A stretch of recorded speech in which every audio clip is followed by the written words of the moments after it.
Allez, je vais la refaire, c'est pas grave. Ouais, on est avec TF1 là, c'est important. C'était pas ça la question. Je suis en face, j'ai l'impression d'être décalé. Parole de franchisé, ici les Moulineaux, première.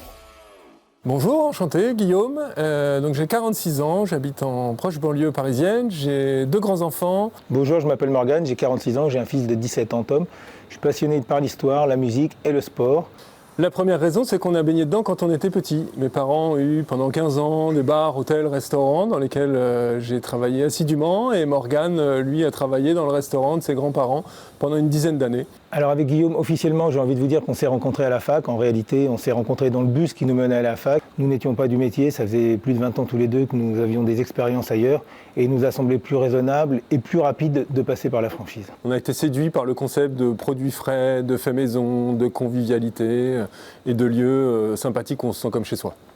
Alors pour ce qui concerne l'accompagnement, on a été vraiment aidés dès le départ, que ce soit par Yvan et Benoît, les fondateurs, qui nous ont donné beaucoup de conseils, et par l'ensemble des équipes du siège.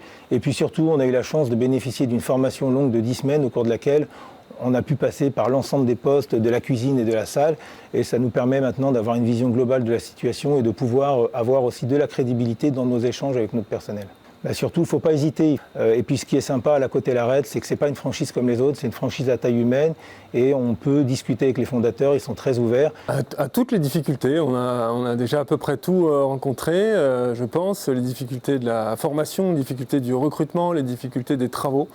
On a été bien accompagnés.